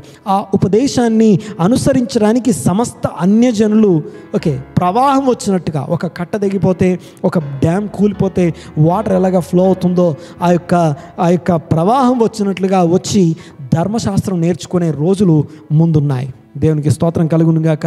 ఇప్పటికీ కూడా ఈవెన్ ఒకవేళ పాస్టర్ ఎవరైనా సరే పాత నిబంధనల నుంచి ఎక్కువసేపు మాట్లాడుతూ ఉంటే ఎక్కువ వినడానికి మన చెవులు అంగీకరించవు, మనం ఒప్పుకోం. కానీ అసలు విషయం ఏంటంటే, what is the word of God అనే మాట కనుక మనం క్వశ్చన్ చేస్తే, దేవుని వాక్యం దేవుని వాక్యం అని కనుక అడిగితే మొదటి 5 పుస్తకాలు ఏవైతున్నాయో అది దేవుని వాక్యమై ఉన్నది, మిగతావన్నీ దాని కామెంటరీస్ అయి ఉన్నాయి. దేవునికి స్తోత్రం. అర్థం చేసుకోండి ఒక్కసారి. ఈ యొక్క ఆ ధర్మశాస్త్రాన్ని కొట్టివేయడానికి కాదు, ఈవెన్ ఈ ప్రసంగం అంతట్లో మీరు గమనిస్తే ఒక్కొక్క వచనాన్ని, ఒక్కొక్క మాటని వివరణాత్మకంగా స్టెప్ బై స్టెప్ కట్టుకుంటూ వెళ్ళినట్టుగా, ఒక సర్మన్ని బిల్డ్ చేసినట్టుగా మనం చూస్తాం. తర్వాత చూడండి ఒకసారి, ఇక సెట్టింగ్ అప్ స్టేజ్ దగ్గరికి మనం వెళ్దాం. యేసు ప్రభు ఆ యొక్క స్టేజ్ని ఎలా బిల్డ్ చేశారో ఒక్కసారి ఆలోచన చేద్దాం. ఒక్కసారి చూడండి ఒకసారి. ఓకే, మామూలుగా ఒక మెస్సయ్య, వాక్యమై ఉన్నవాడు, వాక్యమైన వాడు, ఓకే, చూడండి ఒకసారి. ఆది యందు వాక్యం ఉండెను, వాక్యం వల్లనే అన్నీ కలిగాయి. చూడండి ఒకసారి. వెలుగు కమ్మని పలుకగా వెలుగు కలిగాను అని చూస్తాం. ఓకే, సో వెలుగు కమ్మని పలికే ఆ పలుకు, ఆ వాక్యమైనటువంటి దేవుడు, ఓకే, వాక్యము శరీరము ధరించుకొని ఆయనే ఈ భూమి మీదకి దిగి రావడం మనం చూస్తున్నాం. అనగా ఇంకొక మాటలో హెబ్రీ పత్రిక 11వ అధ్యాయంలో 10వ అధ్యాయం 5వ వచనంలో మనం చూస్తాం, గ్రంథపు చుట్టలో, అనగా ఆ మొదటి 5 పుస్తకాల్లో ఉన్న ప్రతి అక్షరము యేసు ప్రభు అయి ఉన్నాడు. హల్లెలూయా. అర్థమవుతుందని మాట్లాడేది. ఆ మొదటి 5 పుస్తకాల్లో ఉన్న, ఓకే, ప్రతి అక్షరము Messiah. Okay, Jesus is the Messiah. Okay, యేసే క్రీస్తు అయి ఉన్నాడు అని నమ్మే, ఓకే, మన కొరకు, ఓకే, చూడండి ఒకసారి. ఈ మాటల్ని అర్థం చేసుకోవడం ట్రై చేస్తున్నాం. మెస్సయ్య ఎవరు అంటే ఆ ప్రతి అక్షరమై ఉన్నవాడు, ఆ వాక్యమై ఉన్నవాడు. ఆ యొక్క అక్షరాల్లో ఏది పోదట, అనగా అవన్నీ నెరవేర్చబడతాయి. ఓకే, దాని అర్థం ఏంటంటే, ఓకే, యేసు ప్రభు వాటన్నిటిని నెరవేర్చేశాడు, ఇప్పుడు మనం అనుసరించాల్సిన అవసరం లేదు. ఓకే, జాగ్రత్తగా వినండి ఒకసారి. ఈ పర్స్పెక్టివ్ని అర్థం చేసుకోవడానికి ట్రై చేయండి ఒకసారి. ఒకవేళ నీ తల్లిని తండ్రిని సన్మానించుము అనే వాక్యం ఉందనుకుందాం. ఆ ఆజ్ఞ యేసు ప్రభు నెరవేర్చాడు, ఇక మనం చేయాల్సిన అవసరం లేదు అని మనకు ఎవరైనా చెప్తూ ఉంటే అది మీకు ఎలా అర్థమవుతుంది? ఓకే, దొంగతనం చేయరాదు అనే మాట మనం చూస్తాం. దొంగతనం చేయరాదు అనే మాట యేసు ప్రభు నెరవేర్చాడు, ఇప్పుడు మనము ఇక దొంగతనం ఆ యొక్క మాటని ఇప్పుడు నెరవేర్చాల్సిన అవసరం లేదు అని ఎవరైనా మీకు చెప్తే మీకేమర్థమవుతుంది? అబద్ధం ఆడరాదు అని రాస్తుంది, యేసు ప్రభు ఆ మాటను నెరవేర్చేశాడు, ఇప్పుడు మనం దాన్ని చేయాల్సిన అవసరం లేదు అని మీకు ఎవరైనా చెప్తే మీకేమర్థమవుతుంది? ఓకే, వ్యభిచరింపరాదు అని యేసు ప్రభు ఆ యొక్క ధర్మశాస్త్రంలో ఉన్న మాటని యేసు ప్రభు నెరవేర్చేశాడు, ఇప్పుడు మనం వ్యభిచరించాల్సిన ఆ యొక్క ఆజ్ఞ యేసు ప్రభు నెరవేర్చేస్తాడు, ఇంకా మనం అది అనుసరించాల్సిన అవసరం లేదని చెప్తే అది మీకేం అర్థమవుతుంది? జాగ్రత్తగా నుండి ఒకసారి. ఏదేది ఎలాగా నెరవేర్చబడడం అనే మాట ఉద్దేశం ఏంటిది, ఇవన్నీ మనం నెక్స్ట్ వీక్ మాట్లాడుకుంటాం. కానీ ఈరోజు చూడండి ఒకసారి, యేసు ప్రభు ఆ స్టేజ్ ఎలా సెట్ అయింది, ఎలాగా ఆ యొక్క ప్రసంగం కొరకు స్టేజ్. అనగా మీరు గనక గమనిస్తే, వాక్యము శరీరం ధరించుకొని వచ్చినటువంటి, భూమి మీదకి వచ్చినటువంటి యేసు ప్రభు ఒక టెంట్ వేసుకొని ఒక దగ్గర కూర్చొని అందరినీ తన దగ్గరికి పిలుచుకోలేదు. ఓకే, అందరు తన దగ్గరికి రావాలని కూర్చోలేదు. జాగ్రత్తగా రండి ఒకసారి. ఓకే, ఇక్కడ ఫస్ట్ స్టెప్ ఏంటంటే ద ఇన్వాల్వ్మెంట్. ఎలాగా యేసు ప్రభు తన యొక్క ఆ యొక్క స్టేజ్ ప్రిపేర్ అయిందో ఒక్కసారి చూద్దాం ఒకసారి. ఓకే, నెంబర్ 1 మొట్టమొదటిది ఏంటంటే, ఓకే, బై హిస్ గోయింగ్. ఆ యొక్క 23వ వచనంలో వారి సమాజ మందిరములలో బోధిస్తున్నాడు. ఇక్కడ గమనించండి ఒకసారి, ఆయన సంచరిస్తూ తిరుగుతున్నాడు. సంచరించడం అంటే చూడండి ఒకసారి, యేసు ప్రభు సంచరిస్తున్నాడు. ఓకే, సంచరించేటప్పుడు నెంబర్ 1 సమాజ మందిరంలోకి వెళ్తున్నాడు. సమాజ మందిరంలోకి వెళ్ళినప్పుడు ఎవరైతే దేవుని యందు భయభక్తులు కలిగి ఉన్నారో, ఎవరైతే వాక్య ధ్యానం మీద దేవుని మీద ఇంట్రెస్ట్ కలిగి ఉన్నారో, దేవుని సన్నిధిలో గడపాలి, ఓకే, విశ్రాంతి దినాన్ని అనుభవించాలని ఎవరైతే ఆ యొక్క ప్రత్యేకమైన ఉద్దేశం కలిగి ఉన్నారో, భక్తి కలిగి ఉన్నారో వాళ్ళు మందిరంలో కనపడతారు, సమాజ మందిరంలో కనపడతారు. ఆ మందిరంలోకి వచ్చిన వారితో మాట్లాడడానికి సమాజ మందిరంలోకి వెళ్ళి ప్రసంగించాడు. తర్వాత చూడండి ఒకసారి, ప్రతి వారము ఓకే యూదులు సమాజ మందిరంగా గ్యాదర్ అవ్వడం అనేది కామన్. ఓకే, ఆ యొక్క సబ్బాతు రోజున, ఆ యొక్క శనివారం రోజున యూదులు గ్యాదర్ అయినప్పుడు వాళ్ళు ధ్యానించే భాగంలో నుంచి వారికి ప్రీచ్ చేయడం అనేది యేసు ప్రభు చేస్తున్నాడు. చూడండి ఒకసారి ఇక్కడ మనం గమనిస్తే, ఓకే నెంబర్ 1 ఓకే చూడండి ఒకసారి, ఆయన సంచరిస్తూ ఉన్నాడు. హిస్ ఫీట్, ఓకే, నీవు అడుగుపెట్టు స్థలమంతా నీకు ఇచ్చి ఉన్నాననే మాట మనం చూస్తాం. ఒక్కసారి ఇది అర్థం చేసుకోండి. ఒకసారి యేసు ప్రభు గలిలయ ప్రాంతములంతటా సంచరిస్తున్నాడు అంటే ఆయన అడుగు పెడుతున్నాడు. నెంబర్ 2 రెండవది, ఆ సంచరించేటప్పుడు ఆయన ఏం చేస్తున్నాడంటే ఓకే ఒకటి సమాజ మందిరాల్లో బోధించడం, టీచ్ చేయడం అనే మాట మనం చూస్తాం. ఒకసారి చూడండి ఒకసారి, ఒకరు రబ్బీగా బోధకుడు కావాలి అంటే, ఒకరు బోధకుడు అవ్వాలి అంటే, ఓకే చూడండి ఒకసారి, యేసు ప్రభు తన యొక్క బోధకుని యొక్క లైఫ్ని ప్రారంభించడానికి 30 సంవత్సరాలు ఆగాల్సి వచ్చింది. ఓకే, 30 సంవత్సరాల తక్కువ ఉన్న వాళ్ళు బోధ చేయడానికి వీల్లేదు. Because they have to learn, నేర్చుకోవాలి. ఓకే, లేఖనములు ధర్మశాస్త్రంలో వ్రాయబడిన సంగతులు నెరవేర్చడానికి నేను వచ్చాను. ఓకే, తర్వాత వాటి ప్రకారం జీవించడానికి నేను వచ్చాను. తర్వాత మీరు గమనించండి ఒకసారి, ఇంకొక విషయం ఏంటంటే ఆయన ప్రవచనాల నెరవేర్పు కోసం యేసు వచ్చాడు. ఇవన్నీ మనకు తెలుసు. లేఖనాల నెరవేర్పు కోసం లేఖనాల్లో వ్రాయబడిన ప్రకారం వచ్చాడు అనే మాట మనకు తెలుసు. ఓకే, ఇక్కడ చూడండి ఒకసారి, ఒకటి సమాజ మందిరంలో బోధించడము, ఓకే బోధకుని యొక్క డ్యూటీ చేయడం అనగా మనకు తెలుసు. ఆయన బాప్తిజం తీసుకొని ఆ యొక్క 30 ఏళ్ళ వయసు అప్పుడు ఆయన బాప్తిజం తీసుకొని ఆ యొక్క యోహాను బాప్తిజం ఇచ్చి యోహాను దగ్గర బాప్తిజం పొందిన తర్వాత ఆయన బోధకుని యొక్క లైఫ్ని ప్రారంభించినట్టుగా ఆయన బోధించుతూ తిరగడం మనం చూస్తాం. ఓకే, నెంబర్ 1 సంచరిస్తూ బోధించడం, ఏదో ఒక దగ్గర కూర్చోలేదు ఆయన. ఓకే, ప్రతి ఏరియాలో అడుగు పెట్టడం మనం చూస్తున్నాం. తర్వాత ఆయన సమాజ మందిరాల్లో బోధ చేయడం, తర్వాత బోధ చేసేటప్పుడు ఆయన చేసే బోధలో అతి ప్రాముఖ్యమైన విషయం ఏంటంటే దేవుని రాజ్యమును గూర్చిన సువార్త, దేవుని రాజ్యమును గూర్చిన సువార్త. ఓకే, సో ఇదేంటిది ఇది? ఓకే, దేవుని రాజ్యము అనే ఆ యొక్క సువార్తని బోధిస్తున్నాడు. అది మెయిన్ సారాంశం, ముఖ్యమైన అంశం. మార్కు సువార్తలో స్పష్టంగా మనకు ఒకటి కనిపిస్తుంది, దేవుని రాజ్యము సమీపించి ఉన్నది అనే మాట మనం చూస్తాం. ఓకే, సో అదేంటిదో మనం తర్వాత మాట్లాడుకుందాం. చూడండి ఒకసారి, ఇంకా మనం చూస్తుంటే ప్రతి ప్రజల్లోనూ ఓకే ఆ తర్వాత ప్రతి వ్యాధిని రోగంను స్వస్థపరచు గలిలయ అన్నంతటా సంచరిస్తూ అనే మాట మనం చూస్తాం. ఓకే, నెంబర్ 1 హీస్ గోయింగ్ అనగా తను తిరుగుతూ సంచరిస్తూ హిస్ ఫీట్ వాజ్ ఇన్వాల్వ్డ్ అనే మాట మనం చూస్తాం. తర్వాత రెండవది హిస్ స్పీకింగ్ అనగా his voice, his mouth, his tongue. Okay, తన యొక్క బోధ ఓకే ఈ యొక్క స్టేజ్ని ప్రిపేర్ చేస్తుంది. కొండ మీద ప్రసంగంలోనికి వెళ్ళక ముందే ఇవన్నీ బోధలు జరుగుతున్నాయి. ఒకటి సంచరించుట, 2 ఓకే ప్రీచ్ చేస్తూ ఉండడం మనం చూస్తున్నాం. నెక్స్ట్ మూడోది ఏంటంటే థర్డ్ వన్ ఏమంటామంటే అమాంగ్ ద పీపుల్ అంటాడు. అంటే ఓకే 24వ వచనంలో ప్రజలలోనూ అనే మాట మనం చూస్తుంది చూడండి ఒకసారి. ఓకే, ప్రజలందరిలో తిరుగుడం ఏదైతుందో his heart was involved. Okay, ఆ యొక్క రోగంను వ్యాధిని స్వస్థపరిచేటప్పుడు ఓకే వాళ్ళ మధ్యలో okay his feet involved, his mouth, his tongue, his language, his teaching was involved. Number 3 మూడోది హిజ్ కన్సర్న్ లేకపోతే his heart was involved. Number 4 his hand.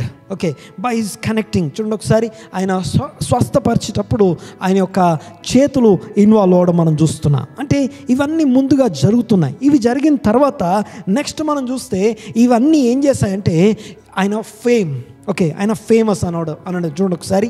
యెరూషలేములోను, యూదయ, సమరయ ఆ ప్రాంతాలు చూడండి ఒకసారి, ఆ యొక్క గలిలయ ప్రాంతాలు, ఇవన్నిట్లో ఓకే అన్నిటికంటే ప్రాముఖ్యంగా మీరు గమనించండి ఒకసారి 24వ వచనంలో, ఆయన కీర్తి సిరియా దేశమందంతటా వ్యాపించను. ఓకే, సిరియా దేశం అందంతటా వ్యాపించను అనే మాట మనం చూస్తాం. సెకండ్ దాంట్లోకి వెళ్తే ఇంకొక విషయం ఏంటంటే demonstration of his power. Okay, ఆయన యొక్క శక్తి, ఆయన యొక్క దైవిక శక్తి తనలో నుంచి ఓకే స్వస్థపరచడం అనేటటువంటి ఆ యొక్క దైవిక శక్తిని మనం చూస్తాం. ఒక్కసారి మాట చదవండి ఒకసారి. లూకా సువార్త 5వ అధ్యాయంకి వెళ్ళండి ఒకసారి. లూకా సువార్త 5వ అధ్యాయాన్ని ఒక్కసారి మాట చదువుకుందాం మనం. చూడండి ఒకసారి లూకా సువార్త 5వ అధ్యాయం 17వ వచనం చూడండి ఒకసారి. లూకా సువార్త 5వ అధ్యాయం. ఒకనాడు ఆయన బోధించుచుండగా గలిలయ, యూదయ దేశముల ప్రతి గ్రామము నుండి, యెరూషలేము నుండి వచ్చిన పరిసయ్యులు, ధర్మశాస్త్రోపదేశకులు కూర్చుండి ఉండగా ఆయన స్వస్థపరచునట్లు ప్రభు శక్తి ఆయనకుండెను. Okay, the power of the lord, యెహోవా శక్తి ఆయనకుందట. ఓకే, ఏంటి ఆ శక్తి? అక్కడ కూర్చున్న అందరినీ స్వస్థపరచగలడట. కానీ అక్కడ కూర్చున్న వాళ్ళు ఎవరు ఆయన స్వస్థత కోసం రాలేరు. ఓకే, జాగ్రత్తగా రండి ఒకసారి. ఓకే, ఎందుకు ఈ మొదటిదేమో ఆయన తన ఓకే ఆ యొక్క స్టేజ్ ప్రిపేర్ అవ్వడానికంటే ముందు ఓకే ఇక్కడ ఒకరు యేసు మెస్సయ్యగా అంగీకరించాలంటే ఆ కొండ మీద ప్రసంగం చేయాలి ఆయన. ఓకే, ఆ ప్రసంగం చేయాలి అంటే ముందు స్టేజ్ ప్రిపేర్ అవ్వాలి. స్టేజ్ ప్రిపేర్ అవ్వాలంటే అక్కడ ప్రిపరేషన్ ఏదంటే ఒక ఆడియో సిస్టము లేకపోతే ఒక స్టేజ్ కాదు, కానీ మనుషులు ప్రిపేర్ అవ్వాలి. అక్కడికి వచ్చే ఆడియన్స్ ప్రిపేర్ అవ్వాలి. ఓకే, వాళ్ళు ఎలా ప్రిపేర్ అయ్యారు, వాళ్ళని యేసు ప్రభు ఎలా ప్రిపేర్ చేశాడు అనే సంగతి మనం ఈరోజు చూస్తున్నాం. చూడండి ఒకసారి మరొకసారి. ఓకే, యేసు మెస్సయ్య అవ్వాలంటే ఆయన ధర్మశాస్త్రంలో ఉన్నటువంటి సంగతులను బోధించాలి. బోధించడానికి ఆయన ఒక ప్రసంగం చేయాలి, కొండ మీద ప్రసంగం ఆయన చేయాలి. ఆ ప్రసంగము చేసిన తర్వాత యేసు ప్రభు మెస్సయ్యగా అంగీకరించబడతాడు. ఆయన అంగీకరించబడాలి అంటే ఆ ప్రసంగం చేయాలి. ఓకే, ప్రసంగం చేయాలంటే ఆయనకు స్టేజ్ కావాలి. ఆ స్టేజ్ కావాలంటే అక్కడ కావాల్సింది ఫిజికల్గా ఉండే ఓకే కొంచెం మెటీరియల్ కాదు, కానీ అనగా స్టేజు ఓకే సెటప్ ఇదంతా కాదు, కానీ అసలు విషయం ఏంటంటే మనుషులు ఆడియన్స్ కావాలి. చూడండి ఒకసారి ఆ ఆడియన్స్ని ఆయన ఎలా ప్రిపేర్ చేశాడు అన్న విషయాన్ని చూస్తే, నెంబర్ 1 ఆయన సంచరిస్తూ వెళ్ళి సమాజ మందిరంలోనికి ఆయన వెళ్ళాడు. ఒకటి.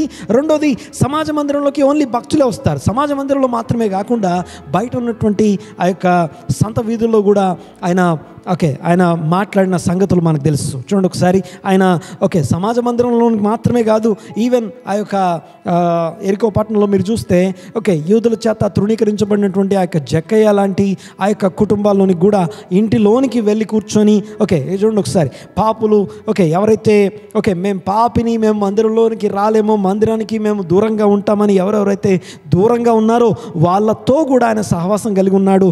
వారి మధ్యలో కూడా సంచరిస్తూ దేవుని వాక్యాన్ని ఆయన వారికి బోధిస్తున్నాడు. చూడండి ఒకసారి ఆ యొక్క బోధించే ఒక్కసారి గమనించండి ఒకసారి. ఇక్కడ ఆయన సంచరిస్తూ అటు ప్రజల మధ్యలో సంచరిస్తూ, గలిలయ ప్రాంతాల్లో సంచరిస్తూ, సినగోగ్స్ అనగా ఆ యొక్క సమాజ మందిరాల్లో ఆయన సంచరిస్తున్నాడు. తర్వాత బోధిస్తూ సంచరిస్తున్నాడు. తర్వాత స్వస్థపరుస్తూ అనగా కనికరిస్తూ వారిని స్వస్థపరుస్తూ, వారి వ్యాధుల నుంచి, వారి రోగం నుంచి వారిని స్వస్థపరుస్తూ ఇలాగ వారి మధ్య సంచరిస్తూ ఉండడం మనం చూస్తున్నాం. ఆ తర్వాత ఆయన ఒక్కొక్కరిని తాకడం మనం చూస్తున్నాం. ఆ తర్వాత మీరు గమనిస్తే ఇక్కడ ఆయన శక్తి గురించి మాట్లాడుకుంటున్నాము. ఆయన the power of God, the power of the lord, ప్రభు యొక్క శక్తి ఆయనకుంది. ఎలాంటి శక్తి అంటే ఆ యొక్క వచ్చినటువంటి వాళ్ళు ఎంతమంది వచ్చినా, ఎంతమంది తన దగ్గరికి వచ్చినా స్వస్థపరచడానికి అవసరమైన శక్తి ఆయన దగ్గర ఉన్నట్టుగా మనం చూస్తున్నాం. చూడండి ఒకసారి ఇవన్నీ కూడా ఆ కొండ మీద ప్రసంగం కొరకు ప్రిపేర్ చేసినట్టుగా కనపడతాయి. తర్వాత చూడండి ఒకసారి ఇక్కడ మనం గమనిస్తే ఆ సూపర్ న్యాచురల్ పవర్ చూడండి ఒకసారి. యేసు ప్రభు తన యొక్క శక్తి ప్రభావాలు ఆయన స్వస్థపరచడాన్ని మనం చూస్తూ ఉన్నాం. చూడండి ఒకసారి నెంబర్ 1 మనం చూస్తే 1 ఆయన బోధ, 2 స్వస్థతలు, సూచక్రియలు, స్వస్థపరచడాలు ఇవేవుతున్నాయో వీటన్నిటిలో నుంచి మనం గమనిస్తే ఇందాకేమో ఏమేమి ఇన్వాల్వ్ అయ్యాయని మాట్లాడుకున్నాం. ఆయన చేతులు, ఆయన కాళ్ళు, ఆయన హృదయము, ఆయన బోధ, ఆయన నోరు ఎలాగ ఇన్వాల్వ్ అయిందో ఆ తర్వాత మనం చూస్తే ఆయన ముందు ఏం వెళ్తుంది, ఓకే, ఈ స్టేజ్ సెటప్ అవ్వకముందే ఆయన ఫేమ్ వెళ్ళింది. ఓకే, ఆయన యొక్క ఫేమ్ అనగా తన యొక్క ఫేమ్, ఆ యొక్క యేసుక్రీస్తుని గురించినటువంటి కీర్తి ముందే ఆ సిరియా దేశం అంతటా సంచరించడం మనం చూస్తాం. దాని తర్వాత మనం చూస్తే ఓకే, ఆయనలో నుండి ఏం ఫ్లో అయింది. ఓకే, ఆయనకి ముందేమో ఆయన కీర్తి నడిచింది, ఆయనలో నుండేమో ఈ స్వస్థపరిచే ఈ యొక్క డెమాన్స్ట్రేటివ్ పవర్ ఆఫ్ గాడ్, దేవుని యొక్క అద్భుతమైన శక్తి ప్రభావము తనలోంచి బయటికి వెళ్ళడం, ఈ రెండోది మనం చూస్తాం. ఆ తర్వాత మూడోది మనం చూస్తే ఆయన వెనకాల బహుజన సమూహములు, మల్టిట్యూడ్. ఓకే, మల్టిట్యూడ్ అంటేనే ఒక జన సమూహం అనగా పర్టికులర్గా ఎయిమ్స్ అండ్ ఆబ్జెక్టివ్స్తో కూడినటువంటి ఒక జనాంగము, ఒక గ్రూప్. ఓకే, బహుజన సమూహములు అంటే ఒక్కొక్క సమూహానికి ఒక్కొక్క ఎయిమ్స్ అండ్ ఆబ్జెక్టివ్స్ ఉండొచ్చు. ఓకే, డిఫరెంట్ సమూహాలు అన్నీ కలిసి యేసుక్రీస్తునందు యునైట్ అయ్యి అన్నీ యేసును వెంబడిస్తున్నాయి. నంబర్ 1, ఓకే, ఆయనకి ముందు ఆయన కీర్తి వెళ్తుంది. నంబర్ 2, ఆయన వెనకాల ఓకే, ఆయనలో నుండి దేవుని యొక్క ప్రభావంతో కూడినటువంటి శక్తి ప్రభావం ఆయనలో నుంచి వెళ్తుంది. మూడోది, ఆయన వెనకాల బహుజన సమూహములు ఆయనలోంచి వెళ్ళిపోవడం మనం చూస్తున్నాం. దెన్ చూడండి ఒకసారి. ఓకే, ఇక నెక్స్ట్ మనం చూస్తే ఈ విషయాలన్నీ కూడా మొదటి 3 వచనంలో మనం చూస్తాం. యేసు వారి సమాజ మందిరములలో బోధించుచు దేవుని రాజ్యమును గూర్చిన సువార్తను ప్రకటించుచు ప్రజలలోనూ ప్రతి వ్యాధిని రోగమును స్వస్థపరచుచు గలిలయ యందంతటా సంచరించెను. ఆయన కీర్తి సిరియా దేశమందంతటా వ్యాపించెను. నానా విధములైన రోగముల చేతను వేదనల చేతను పీడింపబడిన వ్యాధిగ్రస్తులందరినీ, దయ్యము పట్టిన వారిని, చంద్ర రోగులను, పక్షవాయువు కలిగిన వారిని వారు ఆయన యొద్దకు తీసుకొని రాగా ఆయన వారిని స్వస్థపరిచెను. చూడండి ఒకసారి. నంబర్ 1 బోధ. ఓకే, ఆ బోధ. నెక్స్ట్ రెండోది స్వస్థతలు. దేవునికి స్తోత్రం కలుగును గాక. ఓకే, సంఘానికి స్వస్థతలు అవసరం, కానీ జాగ్రత్తగా వినండి ఒకసారి. సంఘానికి స్వస్థత అవసరం, స్వస్థతలు చాలా అవసరం ఉన్నది. కానీ ముఖ్యమైన విషయం ఏంటంటే స్వస్థపరిచిన, ముందు మన వాక్యం చదువుకున్నాము, స్వస్థపరిచిన ఇంకా ఏం చెప్పినా కూడా వాక్యము లేకపోతే వాటన్నిటి వల్ల ఏ ప్రయోజనం లేదు. ఓకే, వాక్యము, the instructions and the commandments of God, దేవుని వాక్యములో జీవన విధానము, విశ్వాసము కట్టబడాలి. దేవునికి స్తోత్రం కలుగునుగాక. చూడండి ఒకసారి.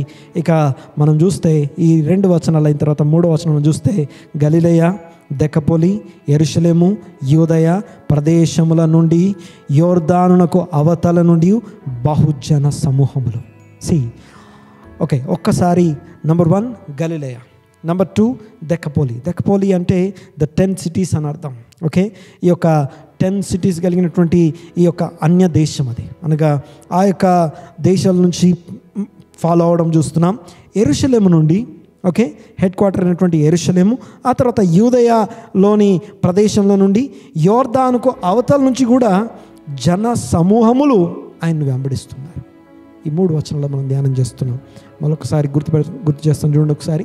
యేసు ప్రభు యొక్క పరిచర్య విధానము 30వ ఏట ఆయన మొదలైంది. ఆ 30వ ఏటని గమనిస్తే ఓకే, నంబర్ 1 మొట్టమొదటిది ఆయన బోధిస్తూ ఆయన కాళ్ళతో తిరగడం మనం చూస్తున్నాం, సంచరించడం మనం చూస్తున్నాం. ఆ ఏరియా మొత్తంలో ఆయన ఫుట్ స్టెప్స్ని మనం చూస్తాం. రెండవది ఆయన చేతులు రోగాల్ని తాకడం మనం చూస్తున్నాం. తన హృదయము ఒక్కొక్కరితో కలిసి ఉండడం, జనాల మధ్యలో సంచరించడం మనం చూస్తున్నాం.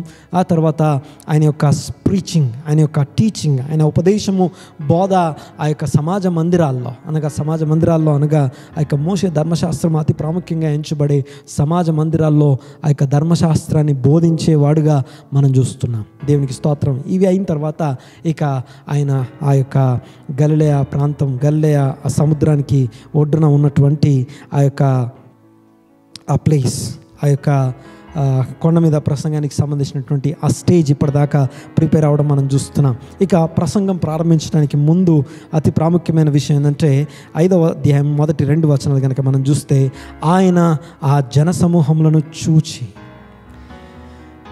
ఓకే, ఆయన జనసమూహాన్ని చూసి కొండ ఎక్కడం చూస్తున్నా. ఓకే, చూడండి ఒకసారి, కింద సముద్రం పక్కన మైదానము, ఈ మైదానం నుంచి కొండ, ఎత్తైన కొండ మనం చూస్తున్నాం. ఓకే, కొండ మీద నుండి సముద్రం వైపుగా ఆ యొక్క అకాస్టిక్ అంటాం స్టేజ్ ప్రిపేర్ అవుతుంది. అనగా మనలాగా చూడండి ఒకసారి, అంత జనసమూహం యేసును వెంబడించడానికి, ఓకే, మనలాగా ఈ యొక్క సోషల్ మీడియా కానీ, ఓకే, టీవీ ఛానల్స్ కానీ, పత్రికలు కానీ, పోస్టర్స్ కానీ ఇవేవీ లేవు. ఆయనను గురించిన సమాచారం ఆ ప్రదేశంలో అంతటా వ్యాపించను అనే మాట మనం చూస్తాం. ఆయనను గురించిన సమాచారం, ఆయన కీర్తి, ఆయనకు వెళ్ళడం చూస్తున్నాం. చూడండి ఒకసారి. ఆ తర్వాత ఇక్కడ మనం చూస్తే జన సమూహములు అంటే డిఫరెంట్ ఎయిమ్స్ అండ్ ఆబ్జెక్టివ్స్తో కూడినటువంటి రకరకాల సమాజాలు, రకరకాల గ్రూప్స్, ఆల్ డినామినేషన్స్, రకరకాల ఆలోచన విధానాలు కలిగినటువంటి గ్రూప్స్ అన్నీ కలిపి యేసు ప్రభువు అనబడుతున్న ఒక్కడి వైపుకి రావడం మనం చూస్తున్నాం. తర్వాత చూడండి ఒకసారి, యేసు ఆ జన సమూహములను చూచి, సమూహం అంటేనే ఒకటి, సమూహములు అనే మాటకి అర్థం ఏంటంటే different kinds of multitudes, different kinds of people అని అర్థం. అనగా ఒక్కొక్క గ్రూప్ ఒక్కొక్క ఎయిమ్స్ అండ్ ఆబ్జెక్టివ్స్తో. తర్వాత చూడండి ఒకసారి, వారిని చూచి కొండ ఎక్కి, ఓకే, కొండ ఎక్కడం మనం చూస్తాం. నెక్స్ట్, ఓకే, ఒక జూయిష్ రబ్బినికల్ స్టైల్ ఏంటంటే ఆయన కూర్చోవడం మనం చూస్తాం. ఓకే, ఆయన కూర్చోవడం మనం చూస్తాం. బోధకుడు, ఓకే, ఆ యొక్క రబ్బీ కూర్చోవాలి. కూర్చున్న తర్వాత నెక్స్ట్ మనం చూస్తాము, ఓకే, శిష్యులు ఆయన యొద్దకు వచ్చారు, ఆయన వద్దకు వచ్చి కూర్చున్నారు. ఓకే, ఇక్కడ శిష్యులు అనే పదం మనం చూడగానే 12 మంది ఆయన దగ్గరికి వచ్చారేమో అనుకుంటాం. కానీ జాగ్రత్తగా నేను ఒకసారి, 12 మంది శిష్యులు అనడం కంటే ముందు వారు అపోస్తలులు. జాగ్రత్తగా నేను ఒకసారి, అపోస్తలులు అనాలన్నా, ఓకే, బోధకులు, అపోస్తలులు, ప్రవక్తలు, మీరు ఎవరినైనా తీసుకురండి, ఫస్ట్ వాళ్ళు శిష్యులు అవ్వాలి. ఓకే, శిష్యులు అవ్వకుండా ఇంకా వేరే ఏది అవ్వలేం. శిష్యులు అంటే ఆయన మన టీచరు. ఓకే, పోయిన వారం కూడా మనం మాట్లాడుకున్నాం. ఓకే, నీ పిల్లలందరూ, యెషయా గ్రంథం 54:13 మాట్లాడుకున్నాం. నీ పిల్లలందరూ యెహోవా చేత ఉపదేశము నొందుదురు అనే మాట. అనగా ఆయన దగ్గర స్టూడెంట్స్ లాగా కూర్చుంటారు. All your sons shall be the students of the Lord. ఆ యొక్క దేవుని యొక్క ఆయన శిష్యులుగా చేరి ఆయన శిష్యరికం చేస్తారు ఆయన దగ్గర అనే మాట మనం చూస్తాం. చూడండి ఒకసారి, నువ్వు శిష్యుని కాలేకుండా ఇంకేది అవ్వలేవు. ఓకే, అందుకనే యేసు ప్రభు ఆయన పునరుత్థానుడైన తర్వాత చెప్పిన మాట ఏంటంటే, మీరు వెళ్ళి సర్వలోకమునకు సర్వసృష్టికి సువార్త ప్రకటించుడి, మనుషులను శిష్యులుగా చేయండి అనే మాట చూస్తాం. ఓకే, సో బాప్తిజం తీసుకున్నాము, రక్షణ పొందాము, మారుమనసు పొందాము, ఆయన శిష్యులుగా, డిసైపుల్స్ అంటాం. ఓకే, శిష్యుడు అంటే గురువు దగ్గర కూర్చొని నేర్చుకునేవాడు అని అర్థం. చూడండి ఒకసారి, తాల్మీద్ అంటాం. తాల్మీద్ అనే మాటకి శిష్యుడు అని అర్థం. బోధకుడు అంటే టీచర్, రబ్బీ అని అర్థం. ఓకే, ఈ రబ్బీ, ఓకే, ఆ రబ్బీ ధర్మశాస్త్రంలో నుంచి సంగతుల్ని ఎత్తి ఒక్కొక్క దాన్ని వివరిస్తూ బోధిస్తాడు. ఓకే, ఒకరు రబ్బీ కావాలంటే కొన్ని సంవత్సరాలు పడుతుంది. ఇప్పుడు ఒకరు రబ్బీ కావాలంటే అప్రాక్సిమేట్లీ కొన్ని సంవత్సరాలు, దాదాపుగా 6 నుంచి 8 లేదా 10 సంవత్సరాలైనా పట్టొచ్చు ఒక రబ్బీగా బయటికి రావడానికి. చూడండి ఒకసారి, ఓకే, ఇదేంటి రబ్బీ యొక్క లైఫ్ స్టైల్.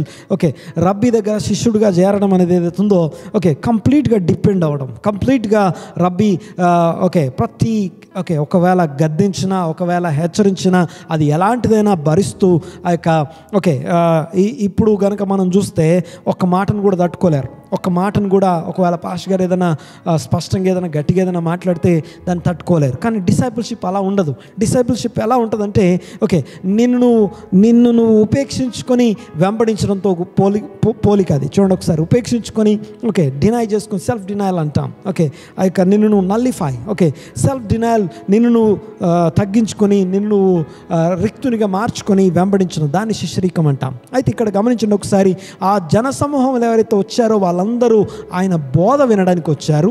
నెంబర్ 2, తమ రోగములు కుదుర్చుకోవడానికి వచ్చారు. వాళ్ళందరికీ రోగం యొక్క అవసరం, రోగం నుంచి విడుదల పొందాల్సినటువంటి, స్వస్థత పొందాల్సినటువంటి అవసరం వారికి ఉందేమో, కానీ ముందు వాళ్ళు ఆ యొక్క బోధ కంటే ముందు, స్వస్థపరచడం కంటే ముందు యేసు ప్రభు బోధ వాళ్ళు వినాలి.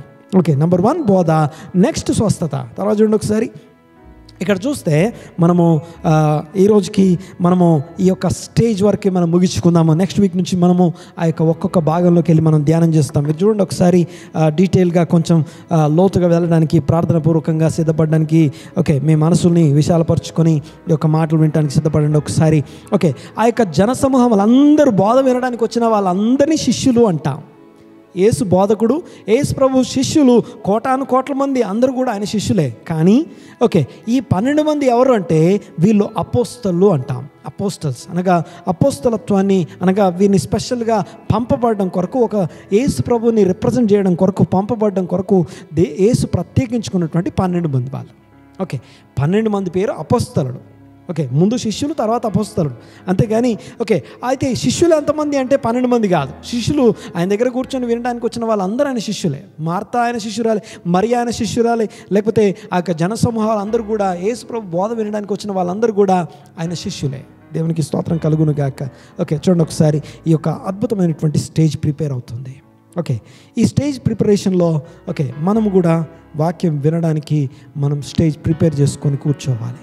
ఓకే, జస్ట్ ఒక ఇలాంటి యేసును మెస్సయ్యగా కలిగి ఉన్నాము. ఓకే, ఆయన ఓకే అందులో ఉన్నటువంటి సత్యాలు మనం నేర్చుకుంటున్నాం ఈ రోజున.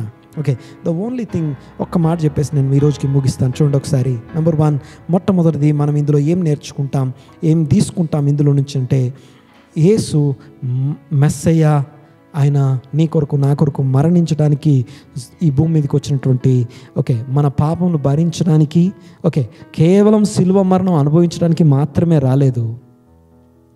పునరుత్థానుడై మన పాపమును పరిహరించి మనల్ని క్రీస్తు యేసునందు ఆ యొక్క ఇశ్రాయేల్ జనాంగంలో యాడ్ చేసి దేవుని సన్నిధానానికి చేర్చి ఆ యొక్క దేవునితో ఒక్కటి చేయడానికి, మరియు ఆ నూతనమైనటువంటి ఆ రాబో యుగము అనబడుతున్నటువంటి నిత్య జీవం మనకి ఇవ్వడానికి, ఆ నిత్య జీవంలో మెస్సియాతో కూడా మనం పరిపాలన చేయబోతున్నాం.